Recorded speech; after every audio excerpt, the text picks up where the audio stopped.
2020 წელს თბილისის მერმა კახა კალაძემ ყოფილი იპოდრომის ტერიტორიაზე 36 ჰექტარ ფართობზე ცენტრალური პარკის მოწყობა დაანონსა. მანვე წარადგინა რენდერიც, გეგმის მიხედვით სამუშაოები ფონდ ქართუს 20 მილიონი დოლარით უნდა დაეფინანსებინა. კახა კალაძის განცხადებას წინ უძღოდა ფონდ ქართუს მიერ ტერიტორიის 50 მილიონ ლარად გამოსყიდვა. ფონდმა მიწის ნაკვეთები ბიზნა ივანიშვილთან დაკავშირებული კომპანია ინვესტ კაპიტალისაგან შეიძინა და მშენებლობაც უნდა დაწყებულიყო. თბილისის მერის კახა კალაძის შეფასებით სამუშაოები 3 წელიწადში უნდა დასრულებულიყო. მიუხედავად ამისა, დაანონსებიდან 5 წლის შემდეგ ადგილზე არსებითად არაფერი გაკეთებულა. მოვუსმინოთ ვიდეოს.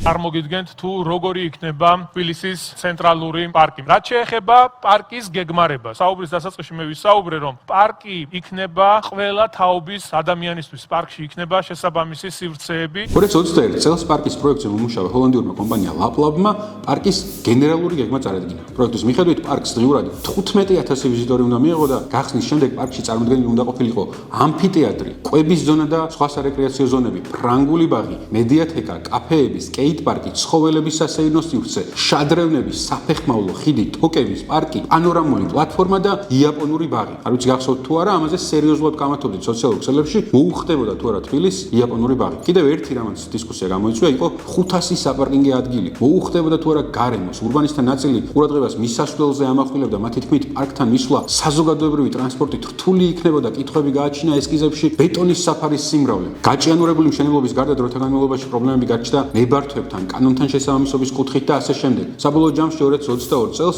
სოციალური სამართლიანობის ცენტრმა განაცხადა, რომ მათ დარღვევებზე საჩივარი შეიტანეს სასამართლოში. საქმე გარემოზე ზემოქმედების შეფასების დოკუმენტის არარსებობას, დეტალური პროექტის არარსებობას, უნებართვო სამუშაოებსა და პროცესების საჯარო განხილვის გარეშე წარმართვას ეხებოდა. საქართველოს კანონმდებლობის მიხედვით 10 ჰექტარზე ან მეტ ფართობზე გასართობი პარკის, მათ შორის ატრაქციონების გაშენება ექვემდებარება სკრინინგს, ანუ ჯერ უნდა შეფასდეს, რომ ამ ხელა პროექტი მოუხდება თუ არა გარემოს. საბოლოო ჯამში ადგილს არსებითი ცვლილება პროექტის დაანონსებიდან 4 წლის შემდეგ ჯერ კიდევ არ ეტყობა. რადიო თავისუფლების სტატიაში 2024 წლის 19 ოქტომბრით დათარიღებულ ფოტოებზე აქ-იქ მიწის გროვებია. ფოტოებიდან ჩანს, რომ პარკის მშენებლობა დასრულებამდე ჯერ კიდევ შორსაა და ჯერ კიდევ არ ვიცით, მოუხდება თუ არა თბილის იაპონური ბაღი. უფრო მეტი დეტალი შეგიძლიათ ხილოთ ჩვენ სტატიაში, გამოიწერეთ ჩვენი არხი და დაელოდეთ სხვა ვიდეოებს.